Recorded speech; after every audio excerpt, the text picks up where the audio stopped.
Hello everyone. Before we start, make sure to like and subscribe to the channel and leave a comment with where you're from and what time you're watching. That way, YouTube will keep showing you stories just like this one. Now, let's begin.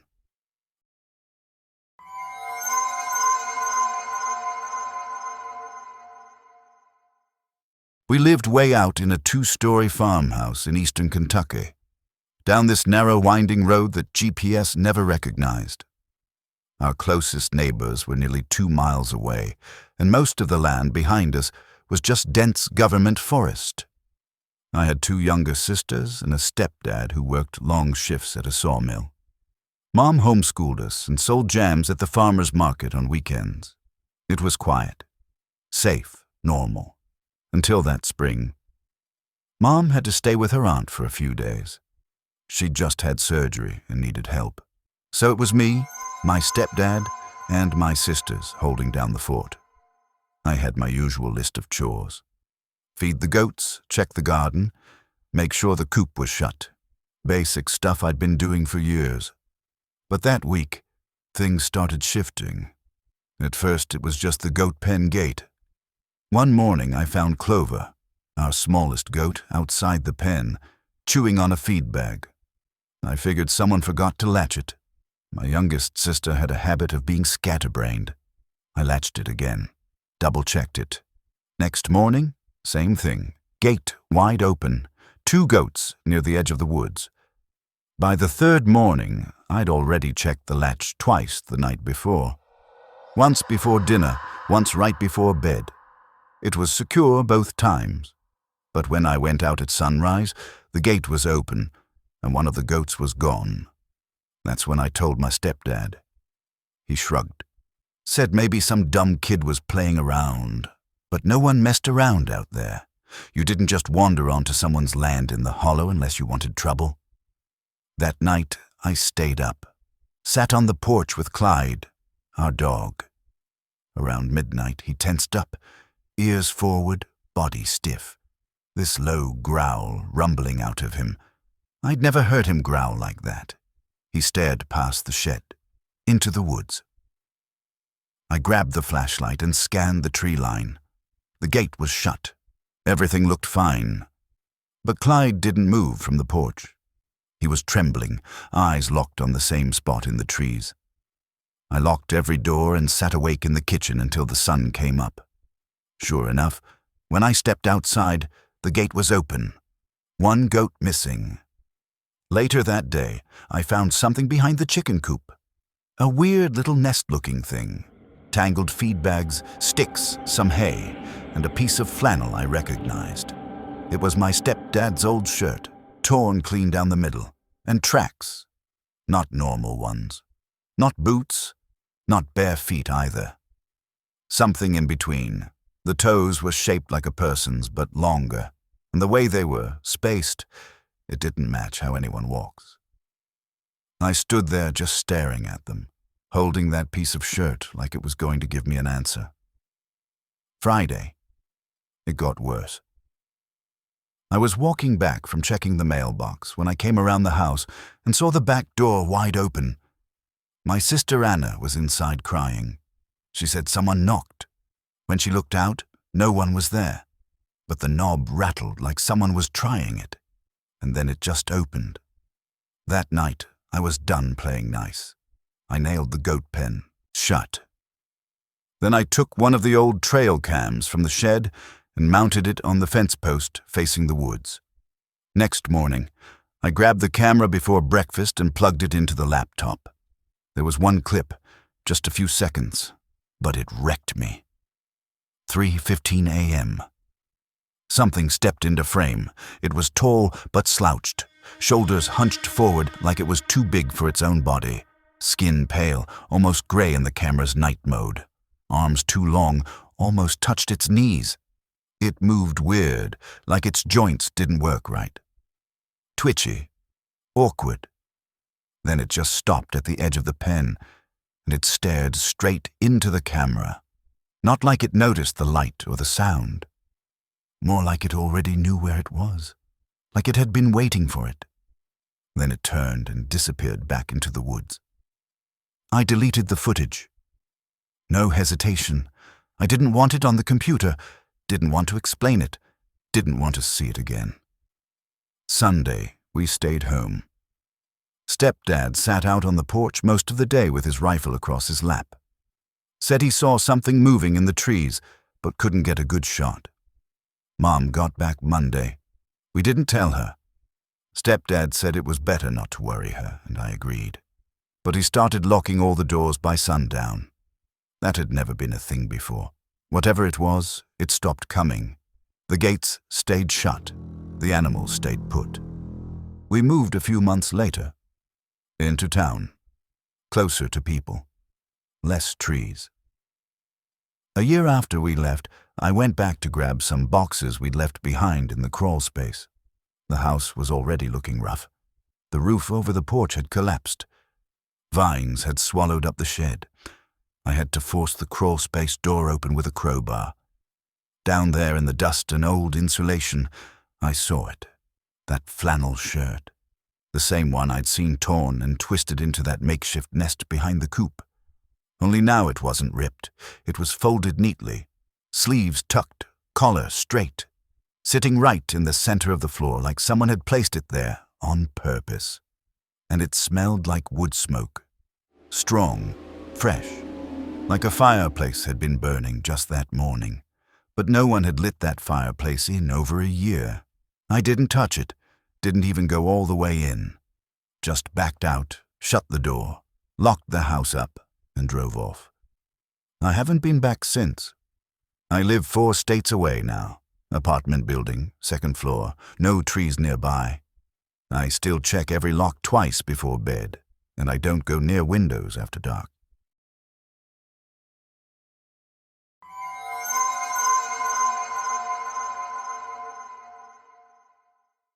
We were living in this narrow valley, deep in southern West Virginia. 2 thick ridge lines boxed us in on either side. In between was just woods, old trails, and a scattering of houses that had seen better decades. My walk to the bus stop was about a 1/4 mile straight downhill. It passed by my uncle's barn and ran alongside a fence that hadn't kept anything in or out since before I was born. Most mornings, it was quiet.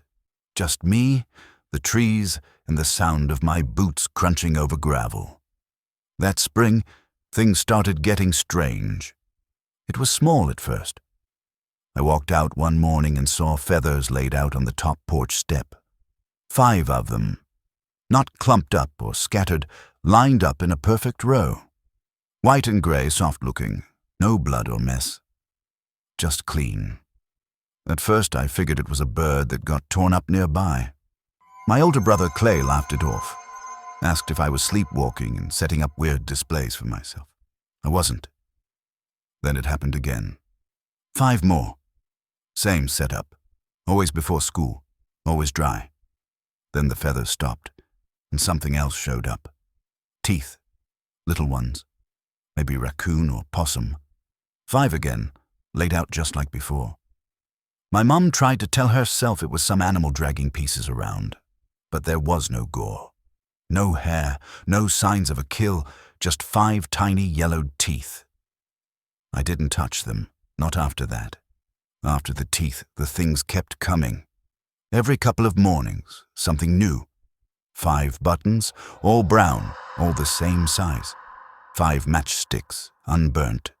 5 nails, 5 cloudy glass marbles, always 5, always in a line, always waiting for me when I opened the door. I stopped mentioning them after a while. I'd just step over them and go. Then I started noticing someone in the woods. They weren't stalking me. They weren't even moving, just standing off the path, half hidden by the trees. Sometimes in the morning when I walked to the bus. Sometimes when I was outside helping with firewood. I never saw them move. Just still. Watching. Never close. Always far enough that I couldn't make out details. Just enough to know they were there. One morning, I squinted and thought I saw part of a face. Pale and still. I blinked and it was gone. That's what my mom said anyway. Your eyes are just playing games with you. Then came the worst day. It was a Saturday in June. Clay and I were out looking for pokerweed shoots. He headed uphill. I stayed low by the creek. Then I realized it had gone quiet. No birds, no insects, not even the buzzing of gnats around my ears. Just the low trickle of the creek. My stomach dropped. I stood up and turned toward the trees. There was someone standing just past the edge of the woods. Still, watching, arms down, legs together. I couldn't see their face, but they were pointed straight at me. I froze for a second too long. Then I turned and ran. My foot caught a root and I hit the ground hard, scraped my palms, skinned my knees. I scrambled up and ran without looking back. That night, just after midnight, we heard knocking on the house. Not pounding, not a fist, just 5 slow, spaced-out taps on the kitchen window. Dad got up, grabbed the rifle, stepped out onto the porch. Nothing. Around 3 a.m., the back door creaked. Then we heard it again. 5 knocks. Not loud, almost delicate. Like whatever it was wanted us to know it could knock again. After that, it kept happening. Every few nights, always at 3. Always 5 knocks. Sometimes on the windows, sometimes the walls. Once on the side of the house, right behind my bed. My parents stopped pretending it wasn't real. Mom started leaving lines of salt across the windowsills. Dad rigged a trail cam on the back porch. It caught nothing. The files were always blank. Then it stopped. Just like that. No more knocks. No more gifts on the porch. But then I got sick. It hit fast. Fever so high I couldn't stand. Vomiting everything I tried to eat. Weak and sweating through my sheets. The local doctor said it was a virus, but my mom didn't buy it. She said it felt targeted. Like something was trying to hollow me out. She called her aunt, Miss Lenny, who lived up near Hazard. We hadn't seen her in years. She was the kind of woman people only called when they didn't know what else to do. She showed up the next day. No hello, no hugs. Walked straight into my room, stood at the end of the bed and said, "It's not sickness, it's choice." She placed a bundle of cedar under the bed and rubbed something on my forehead. It smelled like dirt and burnt oil. That night I dreamed of a stone circle in the woods. Small, neat. A space in the center just big enough for a kid to lie down in. I woke up shivering like I'd been outside all night. Next morning there were 5 black stones on the porch. Miss Lenny told my dad to dig under the house. Way off on the far end where we never went. He ripped up some old floorboards and found a shallow spot in the dirt. Buried in it were 5 little dolls made of corn husks and twine, wrapped in bits of deer hide. Each one had something tucked inside, hair, bone, maybe a tooth. One had a curled-up fingernail. We burned them in the fire pit. Miss Lenny made each of us spit into the flames. After that, everything stopped. I moved out the minute I graduated. Got into a school in Indiana, far enough to feel like a clean break. I don't visit much. If you're still listening, you probably enjoy stories like this. A like or a comment helps keep them alive.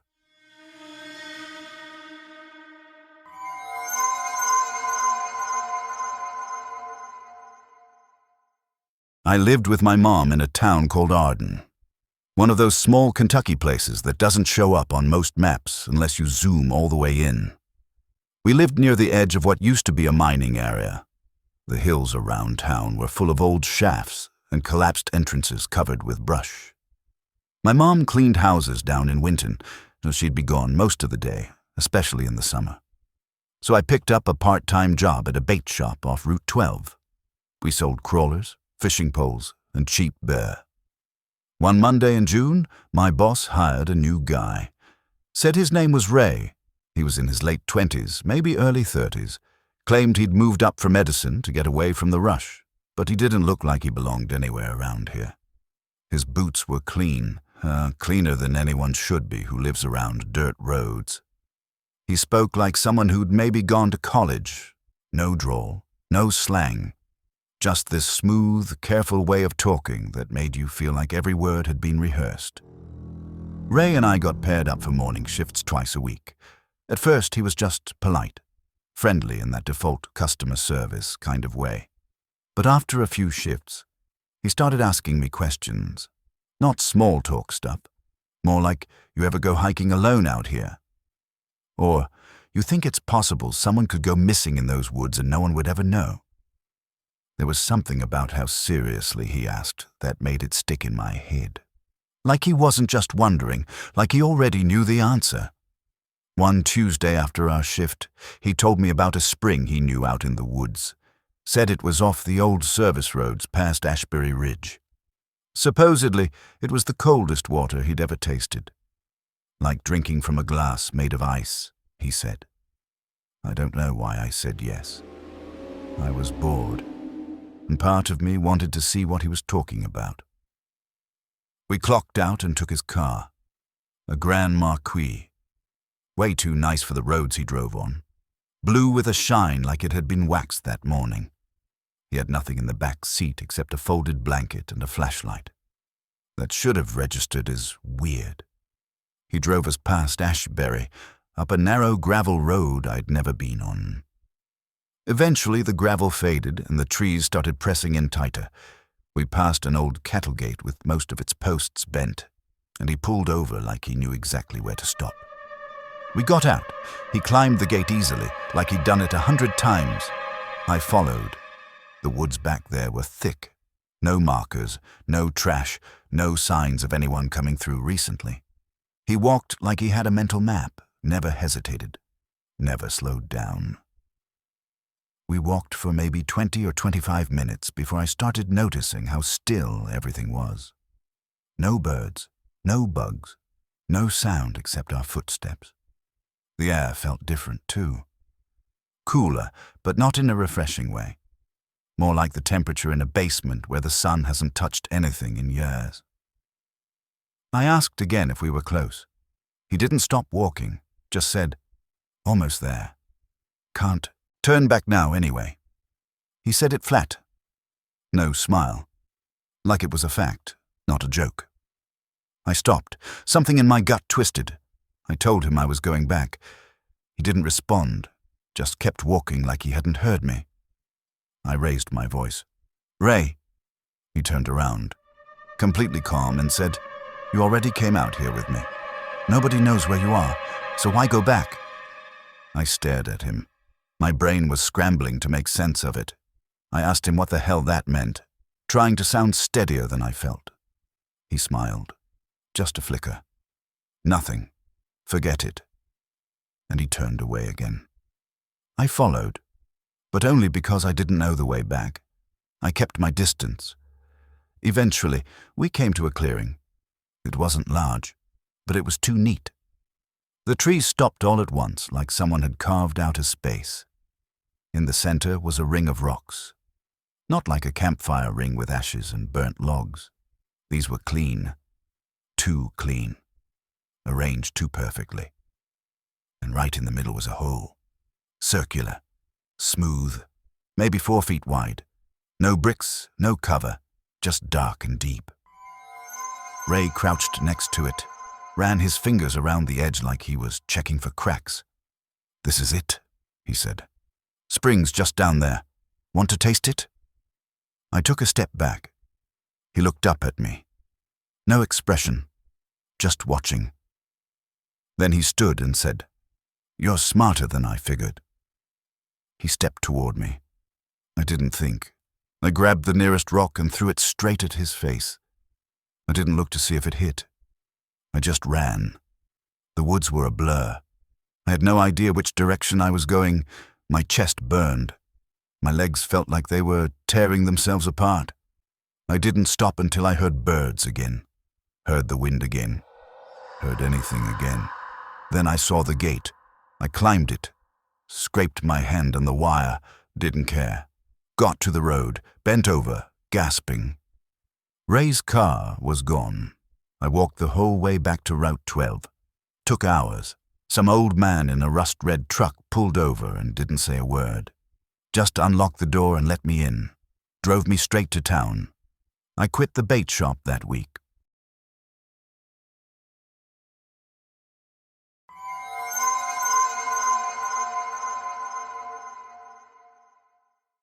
I grew up in a little dip of land folks called Mill Holler, tucked deep past Dunley Ridge in southwest Virginia. That's where my grandparents raised me. My mom was gone before I even started school. Grandpa told me not to go down there, once when I was 7 and again when I was 9. He said Eli wasn't right, and that was enough. If someone warns you twice around here, it's not for small talk. Still, I saw the man from time to time. He'd be up near the ridgeline or walking along the creek in his heavy boots, even when it was blistering hot. It was late fall when weird things started happening around our place. One morning, we found all the hens dead, not scattered or dragged off like a fox might do. They were all lying by the fence, heads missing, bodies untouched. The heads were laid out in a row facing the woods. No blood, no tracks. Just lined up like they were waiting to be counted. A few days later, the chain on the root cellar was busted clean through. Not just broken, aged. The links looked like they'd been sitting underwater for 50 years. That night, Grandpa slept in the front room, shotgun across his lap, eyes open longer than usual. Then came the porch incident. I'd gone to bed early and woke up to this scraping sound, like something was being dragged slowly across the boards outside my window. In the morning, everything was gone. Chairs, buckets, the rug. Just cleared out. Except one thing. Right in the middle of the porch sat one of the hens that had vanished, alive, perfectly still, facing the front door like it was waiting to be let in. That's when I started dreaming. In these dreams, I was barefoot, walking through the woods, always chasing someone just ahead. I could see their back, or sometimes just their shadow moving around a bend. I never caught up, but I always followed. When I'd wake up, there'd be mud under my toenails, little scratches along my shins, like I'd run through bramble without noticing. One morning, Grandpa asked if I'd been sleepwalking. He said it calm, without looking at me. I told him no. He nodded, waited, then asked if I'd gone to Eli's. Again, no. He got up, disappeared into the back room and came out holding an old Bible. Didn't say anything, just lifted my mattress and slid it underneath. After that, I kept the lamp on every night. About a week later, I was out by the woodpile splitting kindling when I heard someone call my name. Not loud, just a soft, repeated voice from the tree line. Beck, Beck, Beck, Beck.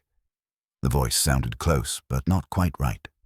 Slow, like it was pulling the word apart, piece by piece. I froze. My hands went cold. I didn't go toward it, but I didn't run either. Just stood there listening until it stopped. A few days later, I spotted Eli again, standing in the creek with his boots still on, waist deep in water, not moving. He was staring at the far side. Not at me, not at anything in particular. I crouched in the brush for 20 minutes and he didn't flinch. When I finally backed away, I saw something hanging from a low branch beside the trail, a rabbit, gutted, strung up by wire, no head, just hanging there like an offering. That night I told Grandpa everything, about the voice, the creek, the rabbit. He didn't shout, didn't look surprised. He asked, "Did you take anything from him?" I said no. He waited, then asked again, slower. Not food, not a ride, not even water. No, I told him. I'd never even been close enough to smell his breath. He let out this breath like he'd been holding it for years. Good, he said. I've seen what happens when someone owes Eli Dobbins. That was all he offered. Then came Christmas Eve. A blizzard blew in late, and the power went out just after sundown. We piled into the living room with every blanket we had. Around 2 in the morning, something started thudding against the house. Not a knock. Not even banging. Thud, thud, thud. Slow, deliberate hits. Like someone was throwing themselves against the wall every few seconds. It moved, circling the house, steady as a clock. We didn't speak. I don't think either of us breathed. Grandpa kept the shotgun pointed at the door, finger on the trigger. When it stopped, we sat in silence until sunrise. I checked the snow first thing.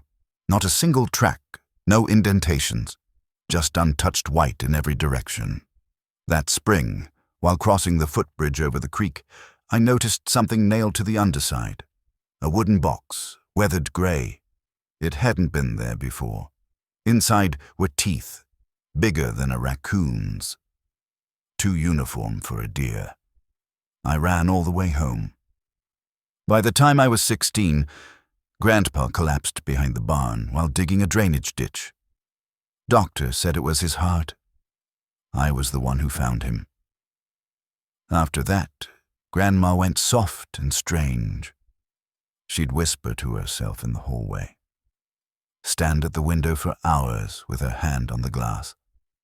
The last night I saw her alive, I woke to the smell of smoke and went outside to find her burning a pile of papers, clothes, and framed pictures in the old barrel behind the shed.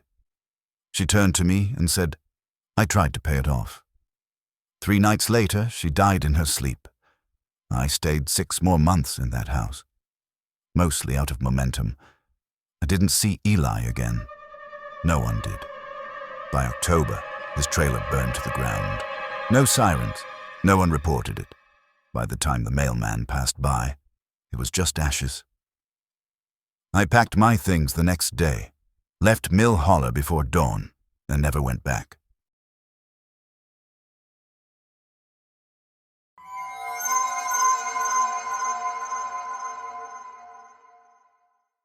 I was 13 when I started cutting through the woods behind our trailer to get across the county line.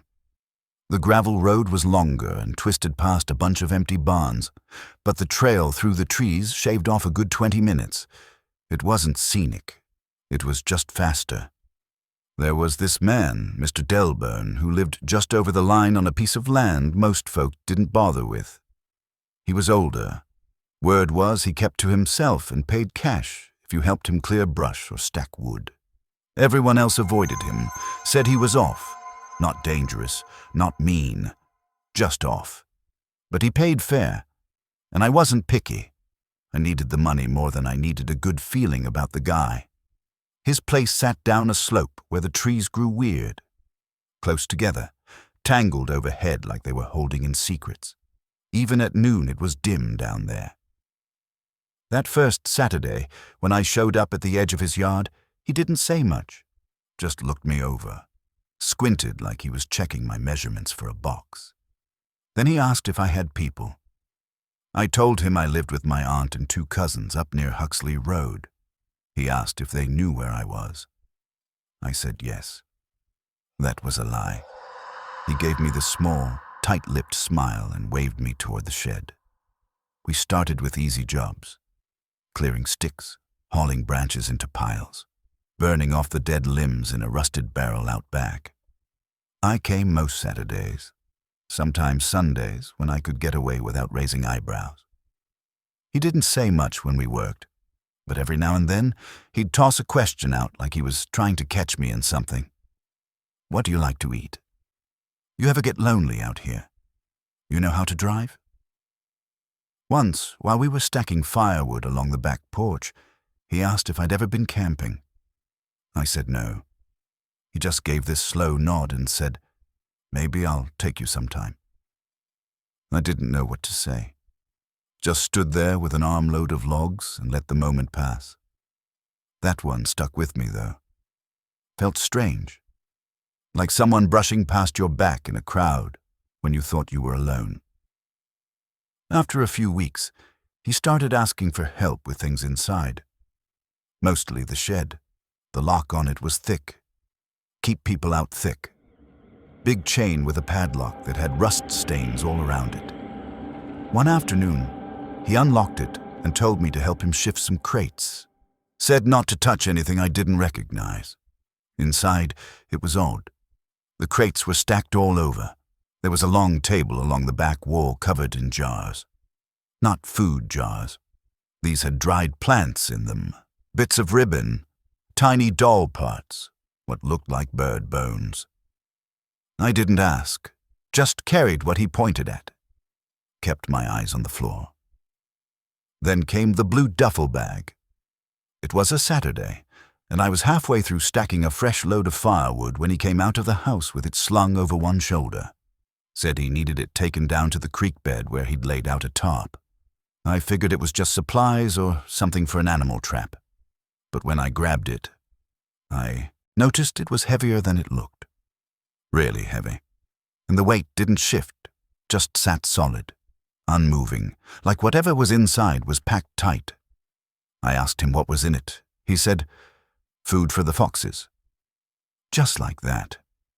No smile, no wink. Just the words. I didn't unzip it. Carried it down the hill to where the tarp was stretched out and dropped it where he pointed. Walked back up with my hands empty and my heart thudding a little faster than usual. He paid me $40 and told me to head straight home. That was the first time I didn't eat the sandwich he always offered. From then on, things started feeling more deliberate, like every question he asked was lining up towards something. About a month later, he said I should stay the night. Claimed it was going to snow and the road might ice over. It was late October. Chilly, yeah, but dry. I told him I'd rather walk. He didn't argue, but he didn't let me take the woods path home anymore after that. Said he'd drive me. His van was this old brown thing with sliding doors and rust spots along the fenders. Inside, there were no back seats, just a folded blanket, a couple of gallon water jugs, and a bucket with a lid. The sliding door didn't have any handles on the inside. I noticed that right away. The first time I got in, I kept my hand on the latch the whole ride. When I got out, I told my aunt I didn't want to work for him anymore. She didn't push, just asked if something happened. I said no. Told her he was just weird. That was enough for her. But a week later, his van showed up, parked at the edge of the woods where the school bus turned around. Just sitting there. I walked past without looking. Next day it was there again. Third day, it was gone. That night someone knocked on our trailer door. My aunt opened it. Nobody there. No car sounds, no footsteps, just silence. After that, she told us not to open the door for anyone, even if it was the middle of the day. 2 mornings later, we found a box on the porch, taped shut. Inside was a folded flannel shirt, 3 protein bars, and a brand new pair of boots, my size, down to the number. No note, no tag. She didn't hesitate. Hauled it out to the burn barrel, soaked it in diesel, and lit it with a kitchen match. Stood there and watched it burn like it owed her something. That same day, she called my uncle from Grundy. He showed up that evening with his shotgun and an overnight bag. Parked himself on the couch for 2 straight weeks. The van never came back after that. I tried to move on, focused on school, stopped going into the woods, started biking to town instead of walking. Thought it was over. Until spring came. Someone broke into our backyard shed. The padlock was snapped clean through, nothing taken. But inside, in the corner under an old tarp, we found a plastic storage bin. Inside were some odd things. A fresh roll of tarp, a handful of bungee cords still looped together, a mason jar filled with pennies, and at the very bottom of the jar, face down, was a Polaroid. It was me, standing beside Mr. Delburn's shed, holding the blue duffel bag. I never even knew he took it. We called the sheriff. He sent someone out to check Delburn's property, came back and told us the place had been abandoned for months, said nobody had seen him since before Christmas. I told them what I remembered. They didn't laugh, didn't shrug it off, just took it all down and said they'd follow up. They found the shed empty, The table was gone, crates too, but under the floorboards they found the chain, buried deep, like someone had tried to hide it fast. Down by the creek, they found the tarp spot dug up. They never told us what was buried there. We packed up that summer and moved 3 towns over. Fresh start. I don't tell this story often.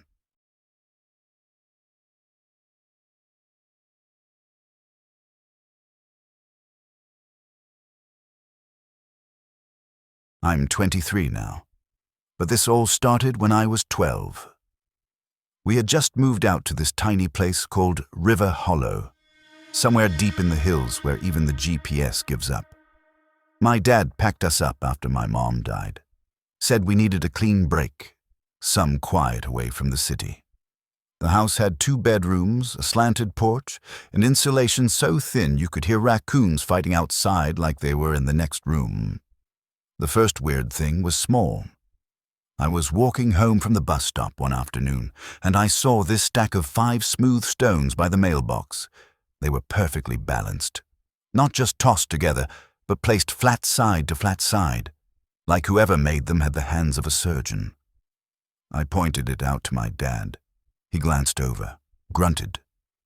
Probably just some bored kids, he said. But the next day, the stones were back. Different ones, larger this time, rougher edges, still stacked, still balanced in that same eerie way. Dad came out, looked at it for a second, then casually knocked the whole thing over with his boot, said nothing, just walked back inside. Day 4, things shifted. The rocks weren't at the mailbox anymore. I came home and found them on the porch, right in front of our door, not stacked, just lined up carefully in a single row. Each one had a deep red stripe painted around its middle. Not splattered or dripped, painted. Clean, deliberate, like someone had sat with a brush and taken their time. That night, Dad didn't sleep. He sat out on the porch with a 6-pack and his old hunting flashlight. I heard him muttering under his breath for a while, then shouting into the trees. "You think you're cute? Come on, then. I'm right here. I ain't scared of you." I didn't go out there, just stayed in bed under the blanket, staring at the ceiling, waiting to hear something, anything other than his voice. Next morning, the prints were there. Boot prints pressed deep into the mud right below my bedroom window. They weren't fresh from that night, more like the person had stood there just long enough to leave a mark. And nothing more. One set, not going to or from anywhere. Just standing. I told Dad. He didn't even look surprised, just walked to the shed, pulled out a shovel, and leaned it by the front door like he was expecting someone to show up. That same night, the prints came back. Same spot. Still just one set. No drag marks, no other signs. Like someone came, stood, and left. And then came the noise. First time I heard it, I thought it was the wind. But it kept happening, exactly at midnight. A slow, scratchy, dragging sound across the siding on the house, like a branch being pulled from one side of the wall to the other, but we didn't have any trees that close to the structure. Second night, it came again. Same time, same pace. But this time, it paused, and after a moment I heard fast footsteps, quick, light, bolting across the yard and into the trees. Dad took off with the flashlight, yelling. He was gone for about 10 minutes. Came back sweating and pale. Didn't say a single word. Just sat at the table with his hands wrapped tight around a coffee mug like he was holding it together. The next day, he boarded up my bedroom window from the outside, no warning, just hammering and cursing. When I asked what he was doing, he said, "You'll sleep better without looking out." That was the whole explanation. I started sleeping with a flashlight under my pillow and a kitchen knife on the floor beside my bed. Told myself it was just some local jerk messing with us because we weren't from around there. That made more sense than anything else. And I clung to it. Then one day, Dad didn't come home. His truck was gone when I woke up. No note, no message, No sound during the night. I sat on the couch for hours, watching the clock, listening for that dragging noise. It didn't come. The next morning, I found the truck at the bottom of the ridge. Not wrecked, just parked, like someone left it there and walked away. Keys still in the ignition, door shut, everything intact, but no sign of him. The sheriff came out, took some photos, asked if he'd been drinking again. I told him, yeah, sometimes. They didn't seem shocked, said he probably wandered off, maybe into the woods. They looked for him briefly, then they stopped. I stayed with my uncle for a few days, but something was pulling at me, and I went back to the house alone. I know it was stupid, but it felt like I had to. Like if I didn't, whatever this was would just keep following. That's when the photos started. First one was nailed to the front door, a Polaroid of me standing in the kitchen holding a bowl of cereal. The lights were off. I was looking toward the sink. It had been taken from outside, through the window. Second one showed me asleep on the couch, blanket half fallen off. Third was blurrier, taken from behind the blinds, just a shadowy outline of my body. I took them to the sheriff. He looked through them slowly, his mouth pressed into a tight line. He didn't say much, promised to keep an eye out. I never heard back. I started sleeping with furniture pressed up against every window, sat with my back to the wall most nights, flashlight in one hand, knife in the other. Then I woke up one night and saw the back door wide open. Not just ajar, wide, like someone had walked in, or was waiting for me to walk out. The house was dead silent. I didn't move at first, just lay there under the blanket, completely still. Then I felt something hard under my pillow. It was another photo. This one showed my bedroom door, closed, taken from the hallway. The timestamp in the corner showed it had been taken while I was asleep. That was it for me. I didn't even put shoes on, just grabbed the knife, dropped it halfway out of fear, and sprinted out the front door into the trees. I didn't stop running until I reached the highway. My feet were bleeding, my lungs on fire, but I didn't stop. My uncle picked me up at a diner the next town over. He didn't ask questions, took me in, put me on the couch, made me tea. I never went back to that house. I couldn't. They never found my dad, never found the person taking those photos. When they finally searched the house, it was empty except for a fresh stack of rocks on the porch, taller than before. They reached almost to the doorknob. For a while, I convinced myself it was over. Maybe just some backwoods nightmare I escaped from. But my dad couldn't.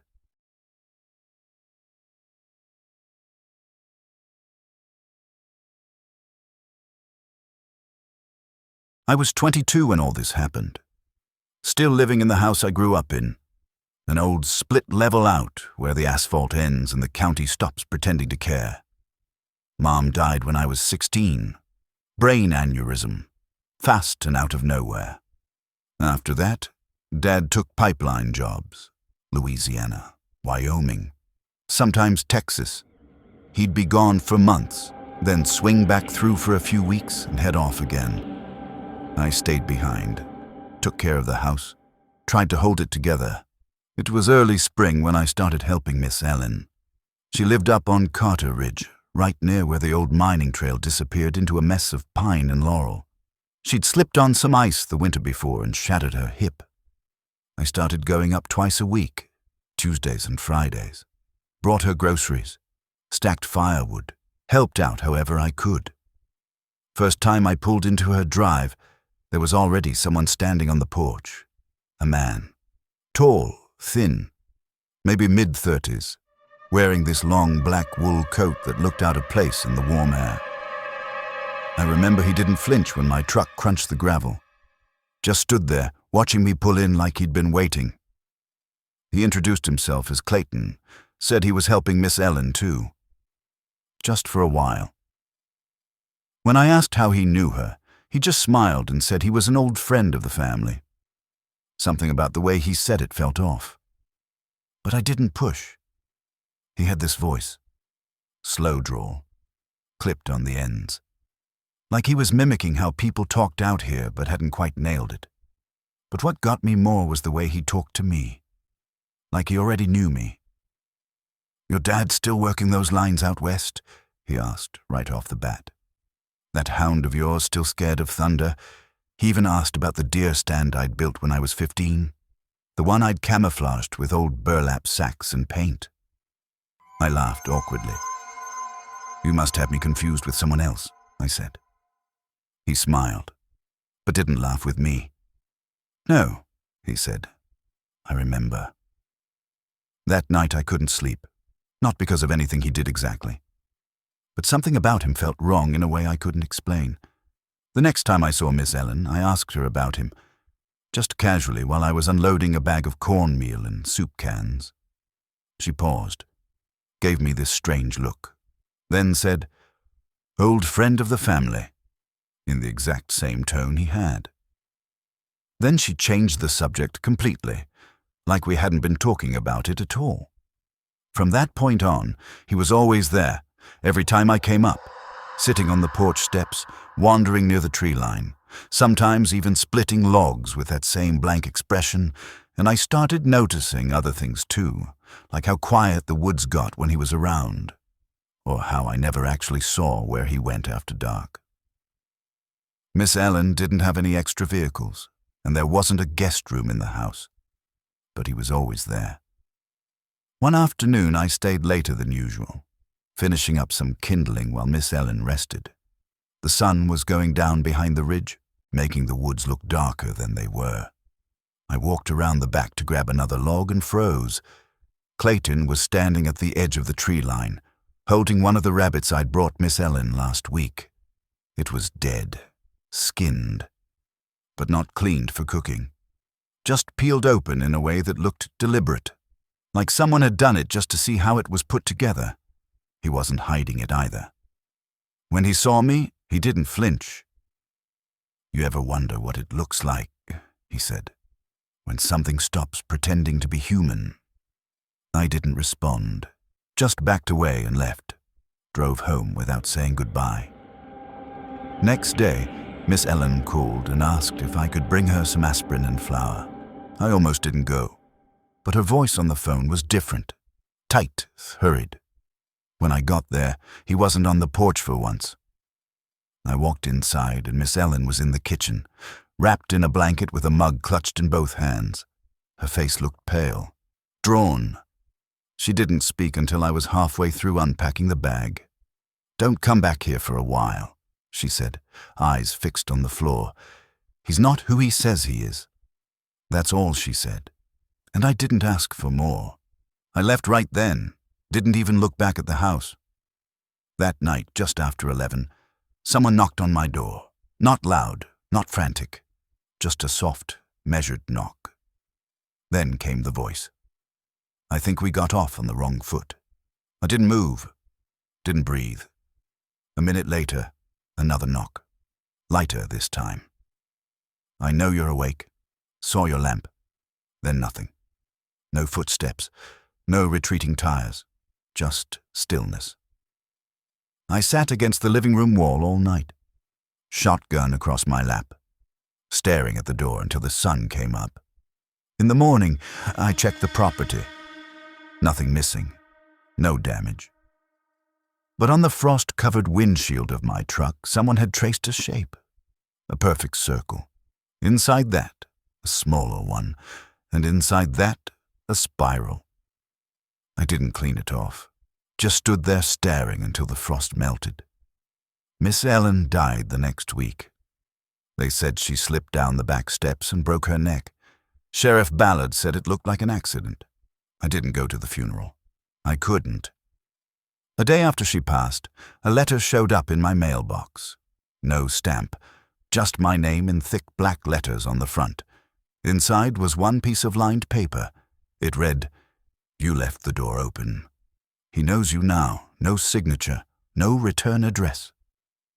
I packed a bag that night and moved downstate with my uncle. Didn't even tell my dad. Left the house, the dog, everything. Never went back, not even to grab clothes. I couldn't. 3 years passed. Then one evening, while flipping through the local news at my uncle's place, I saw a face I'd hoped I'd never see again. Clayton. He'd been arrested near a town in northeast Georgia. Different county, no connection to ours. Deputies found him digging a trench around someone's double wide in the middle of the night. When they asked him what he was doing, he said, "So it can't get out again."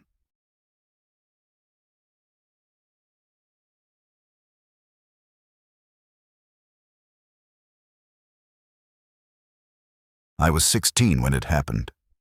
We were living in a quiet pocket of southeastern Kentucky, tucked between low hills and thick woods where phone signals gave up about halfway down the drive. That spring, a man moved into the old Dana house, which had been sitting empty for at least 6 or 7 years.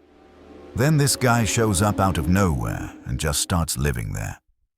Fixed it up, apparently. Nobody saw it happen. Just one day the windows were clean and smoke was coming out of the chimney. People talked, of course. A few said he was from Ohio, but that was just guesswork. No one ever confirmed it. He never came into town. Not for church, not for groceries, not for the community cleanup day. Never even voted. But no one ever saw anything suspicious. He just kept to himself. I wouldn't have gone near the place if it weren't for a school project. Our history teacher came up with this whole local voices assignment where we had to interview someone in the county, capture a piece of oral history, as he put it. My Aunt Terry was the one who suggested I try the guy at the Dana place. She said she'd heard he was some kind of environmentalist, into preserving native plants and restoring trails. Sounded harmless enough. And I didn't have any better ideas. It was a cloudy Thursday when I rode my bike out there. Backpack stuffed with a notebook and a little cassette recorder I'd borrowed from the school library. He was already on the porch when I rolled up, just standing there, like he knew exactly when I'd arrive. He had this clean, sharp look. Pressed shirt, clean shave, dark jeans that didn't look like they'd ever seen a mud puddle. He looked older up close. Probably mid to late 40s, but moved like someone younger. "Mr. Warren," he said when I introduced myself. That's all. No first name. Just that. He didn't seem surprised I was there. Just held the door open and gestured me inside like it was routine. The inside of the house was sparse. Cold, even though it wasn't a cold day. No couch, no table. Just a few folding chairs along the wall and these plastic tubs lined up neat side by side, filled with dirt and leaves. Some of them had tags stuck in the soil, like plant samples or seed trays. Books were stacked along the floor, not on shelves.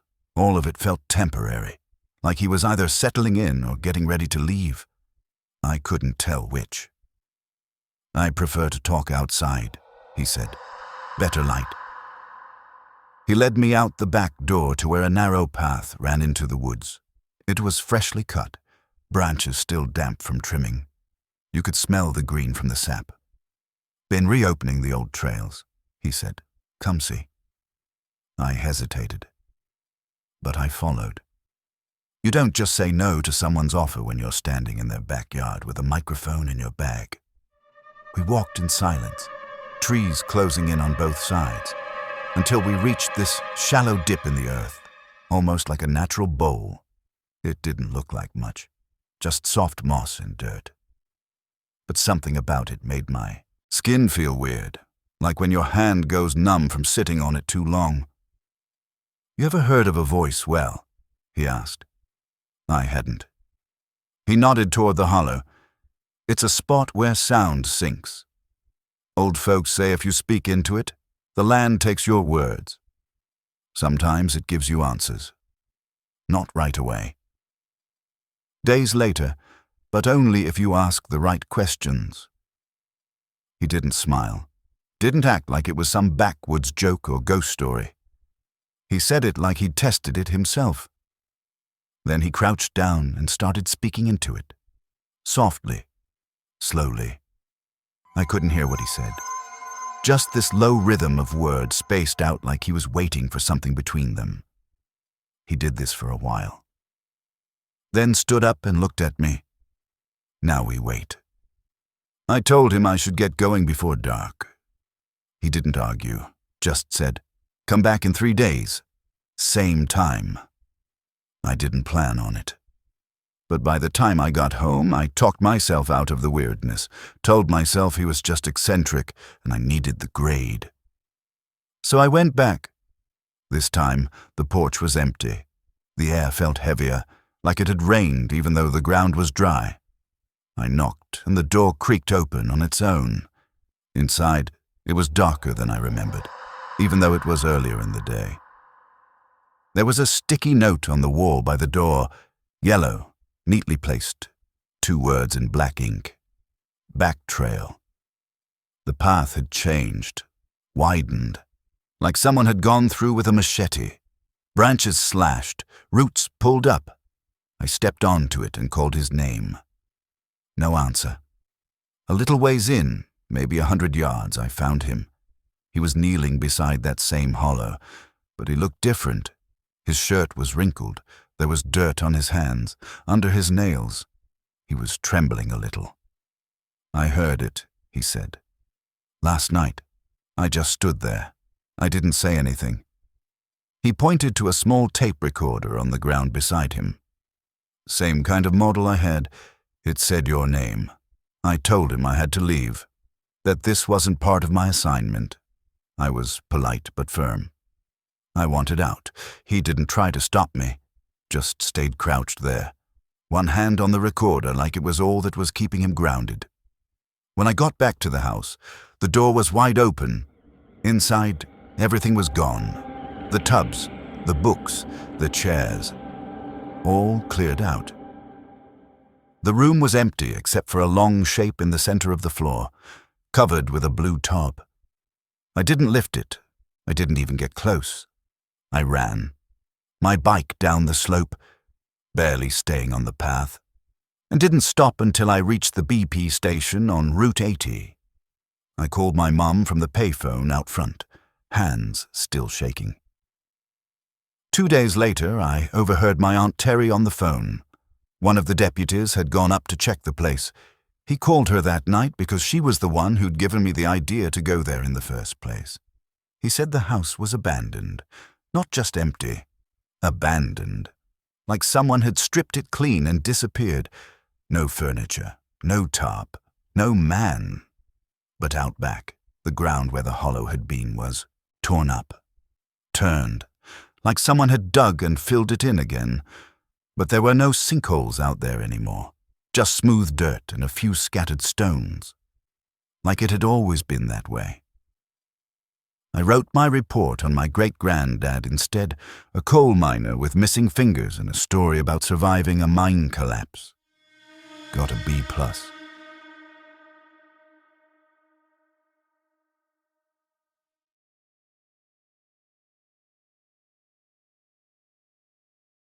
My brother Calder had just turned 20 and moved back in with us after dropping out of school. Our mom didn't care what the reason was. She was just happy to have him home again. We lived about 20 minutes outside a town called Graymont, near the edge of Laurel County, just deep enough into the hills that it felt like a world apart. Calder and I used to run the woods behind the house when we were kids. There's an old trail back there that winds past the ruins of a coal tipple, just some rusted beams, a few concrete chunks, and then curves around a thick cluster of trees we always called the tunnel. Not an actual tunnel, just a stretch where the branches folded in so tight the sun barely got through. Even in summer it stayed cold in there, but that trail changed the year Calder came home. It started small. One afternoon I was walking the path alone and I saw them, 3 wooden steps just sitting there, dead center in the trail. No handrail, no platform, no sign of anything that should have been connected to them. Just 3 rotting wooden stairs rising out of the dirt like they'd always been there. I figured maybe someone had dumped construction junk out there, though why they'd haul it all the way down that trail I couldn't imagine. A week later, I was back on that trail. Same spot. But now the stairs were off to the left, moved maybe 15 feet from where I'd seen them before.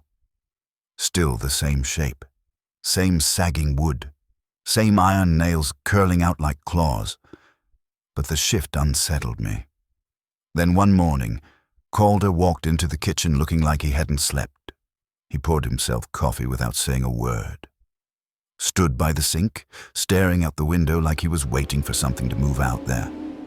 Then he asked, "You been messing around out back?" I told him no. His jaw tightened. He didn't speak for a second. Just tapped his finger against the mug. Then he said he'd seen the stairs too. But when he found them, there were 4. That stopped me cold. He said these ones looked different. New, clean wood, no moss, no rot, and carved into the risers were these deep circular patterns. Symbols, he called them, but not like anything decorative. These looked burned in, precise, intentional. He asked me to go with him and look again. When we did, the stairs were there. 4 steps now, and he was right. They looked like they'd just been built. No rust, no decay. I reached out to touch one and pulled back. The wood was cold and smooth, like something in a showroom. We tried taking photos. We dug out this old Canon camera from a drawer, took shots from every angle. The first batch wouldn't even transfer to the computer. Next time, the files came out corrupted, just static, green flashes, or in some cases, just black. One photo crashed the whole laptop. Dad chalked it up to a busted SD card or a virus. We didn't argue. But Calder became obsessed. One night, he told me he was going to sleep out there. Said if someone was screwing with us, he'd catch them in the act. I tried to talk him out of it, told him it wasn't worth it. He just rolled his eyes and said I was being dramatic. He packed a sleeping bag, a flashlight, and a granola bar. That was it. Next morning, he was gone. Dad and I went looking when he didn't come back for breakfast. We found his sleeping bag still zipped up, neatly laid out at the base of the coal tipple. His boots were sitting next to it, lined up side by side, like someone had placed them there intentionally. No other sign of him. No prints, no drag marks, no broken branches. And the stairs. Now there were 6. Taller than before. I remember touching the bottom step again, almost without thinking, and it was warm, like body heat warm, like someone had just been standing on it. We called the sheriff. They brought dogs, volunteers, ATVs, searched the woods for 2 days. Nothing. Not even a thread of his jacket. A few people whispered that maybe he'd run off again, taken off in the middle of the night, but I knew better. Calder wouldn't do that to Mom. Not this time. After that, I stopped going outside, barely talked. Spent days just sitting in the living room watching the edge of the woods. Like something might crawl out of them if I looked away.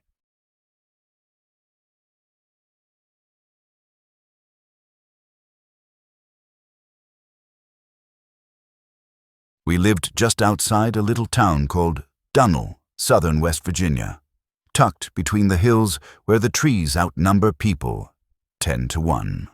Our trailer sat at the very end of a rutted lane, pressed right up against a wall of woods locales called the Belson Ridge. The night this happened, it was just me at home.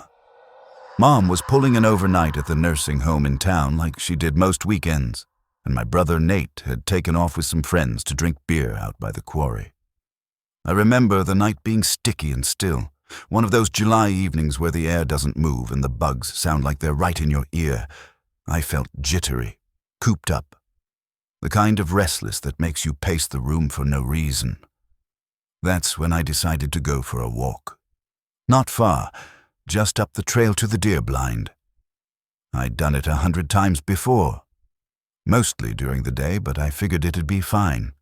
I didn't bring my phone, which I regret. I just grabbed a flashlight, slipped on a hoodie, and stepped out the back door. The trail behind our place starts out wide enough to drive a 4-wheeler on, but narrows fast. Within 30 yards, you're in deep. Surrounded by thickets of greenbrier and old trees leaning too close together, I made it to the deer blind in under 5 minutes. It was up on stilts, maybe 6 feet off the ground, with a short ladder and a plywood platform. I sat down, leaned back, and just listened. The night sounds were out in full force at first. Crickets, cicadas, the occasional owl. It was weirdly comforting. But after 10, maybe 15 minutes, the background noise started to fade. Not all at once.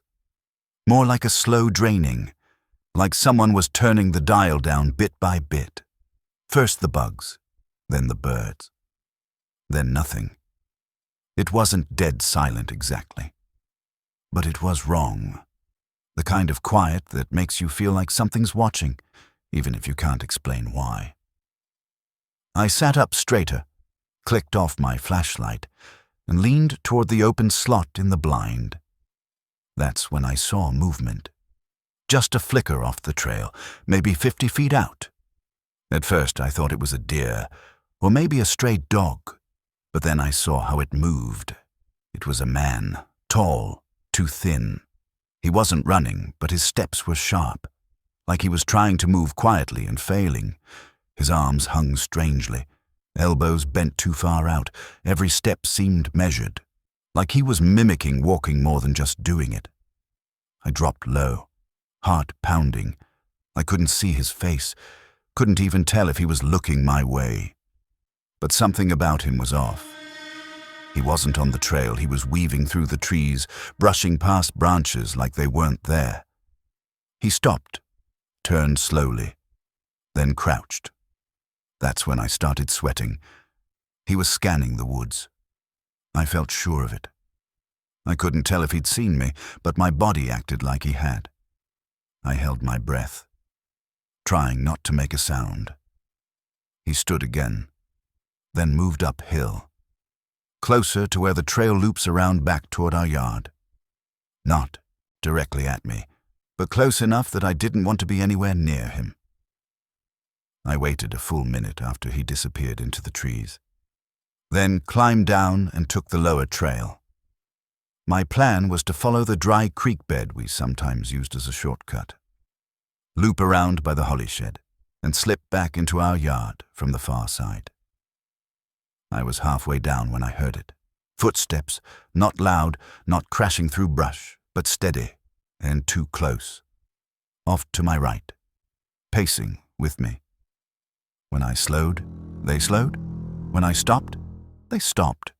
I turned off the flashlight, crouched, and listened. Nothing. I waited, then slowly pushed into the brush, cutting toward the creek bed. It was rough going, twigs snapping, mud grabbing at my shoes. But I kept going until I reached the rocks. From there, I crawled. Literal hands and knees crawling. My legs were shaking, and my hands were slick with sweat and dirt. I followed the creek bed until it curved behind the Hollies' old shed. Their property butted up against ours, separated by a low wire fence and a line of trees. I figured I'd peek around the shed, dash across the grass, and be inside in less than 10 seconds. But when I rounded the corner, I froze. He was in our yard, standing right at the edge where the trees end and the lawn begins.